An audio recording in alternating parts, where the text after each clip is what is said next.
Hi எல்லாரும் எப்படி இருக்கீங்க? This is Sukanya. YouTube channel start பண்ணி என்னையோட 299 டேஸ் கம்ப்ளீட் ஆகிடுச்சு. ஐ வெரி கிளாட், மகிழ்ச்சிங்க. ஸோ என்னோட சேனலை முன்னை பற்றி யோசித்தீங்க விடுவர் செல்ஃப் உங்களுக்கே தெரியும். எந்த ஒரு விஷயத்தை ஸ்டார்ட் பண்ணாலும் திஸ் இஸ் மை மாம் பத்மாவதியை நினச்சி ஸ்டார்ட் பண்ணுறேன். ஸோ இன்றைக்கி ரொம்ப ரொம்ப இம்பார்ட்டண்டான ஒரு டாப்பிக்கு, இம்பார்ட்டண்டான ஒரு பதிவு, மெமரிஸ், நினைவுகள்.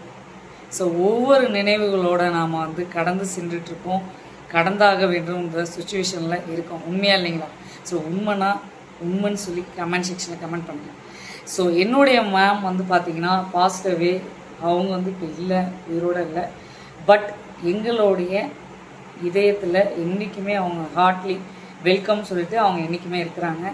C is a bold character. So இவங்க பார்த்திங்கன்னா எங்களுக்கு நிறைய நல்ல விஷயங்களை சொல்லி கொடுத்துருக்காங்க. எப்படி இருக்கணும் அப்படின்னு எல்லா விஷயத்தையும் கற்றுக் கொடுத்துருக்காங்க. சின்ன வயசுலேருந்து ரொம்ப ரொம்ப கஷ்டத்துலேருந்து நம்மளை எப்படி டேக்கிள் பண்ணோம் அப்படின்ற எல்லா விஷயத்தையும், ஒவ்வொரு விஷயத்தையும் போல்டாக எங்களுக்கு கற்றுக் கொடுத்துருக்காங்க. ஸோ இவங்க ஒரு பக்கம் மாம் பாசிட்டிவே. இப்போ ரீசெண்டாக June 4th மை ஃபாதர் பாசிட்டிவே, அவரும் இறந்துட்டார். ஸோ ரொம்ப ரொம்ப சேடான ஒரு விஷயம். பட் அவர் கற்றுக் கொடுத்த ஒரே ஒரு விஷயம் என்ன தெரியுங்களா? நாங்கள் இருந்தாலும் இல்லாட்டினாலும் உங்களுடைய வேலையில் நீங்கள் ஃபோக்கஸ் பண்ணணும். ஸோ குட் பாத், ஒரு சரியான பாதையை தேர்ந்தெடுத்து அதில் வளர்ச்சி அடைஞ்சு சாதனை புரிஞ்சு வெற்றி அடையணுன்ற ஒரு விஷயத்த அவர் எங்களுக்கு கற்றுக் கொடுத்துருக்காரு. அதை தான் நாங்கள் ஃபாலோ பண்ணிட்டுருக்கோம். மை மாம் பாசிட்டிவே, மை ஃபாதர் June 4th ரீசெண்டாக பாசிட்டிவே.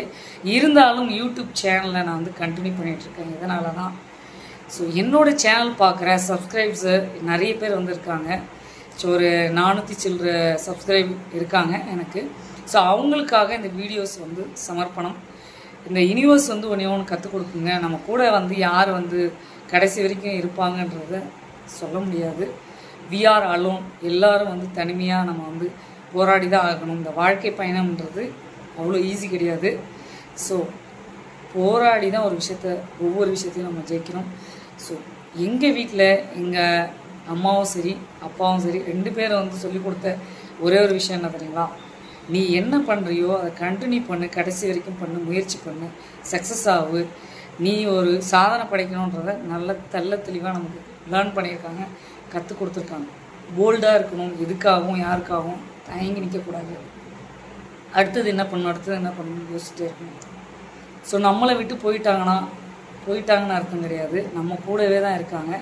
எங்கே இருக்காங்க? Hartley welcome. ஸோ நம்ம இதயத்தில் தான் இருக்காங்க. என்றும் அவங்கள மறவாத அம்மா அப்பா, அவங்கள மறக்கவே கூடாது. ஸோ என்றும் என் நினைவுகளோடு இருக்காங்க. அதை தான் நான் சொல்ல வரேன். மெமரிஸ், நினைவுகள். இவங்களை தவிர வேறு என்னங்க நினைவுகள் நமக்கு தேவைப்படும்? யோசிச்சு பாருங்கள். ஸோ நமக்கும் நிறைய பேர் பிடிக்கலையா இல்லையா? ஸோ ஃபார் எக்ஸாம்பிள் மை ஃப்ரெண்டை பிடிக்கலாம், மை ரிலேஷன்ஸை பிடிக்கலாம், ஓன் சிஸ்டரை பிடிக்கலாம். ஸோ நிறைய பேரை பிடிச்சிருக்கலாம் இல்லையா? அவங்களுக்குன்னு ஏதாவது பிடிச்ச விஷயங்கள் நிறையா இருக்கும். பட் இவங்க 2 பேரை மெமரிஸ், நினைவுகள்ன்றது என்றும் மறவாத நாம் இருக்கணும். நன்றி விசாசத்தோடு ஏதாவது ஒரு சாதனை பண்ணணும். உங்கள் சுகன்யா. லைக் பண்ணுங்கள், ஷேர் பண்ணுங்கள், சப்ஸ்கிரைப் பண்ணுங்கள், பக்கத்தில் பெல் பட்டனை கிளிக் பண்ணுங்கள். அப்போ தான் நாங்கள் போடுற ஒரு நோட்டிஃபிகேஷனாக உங்கள் சுகன்யா. Bye sir guys.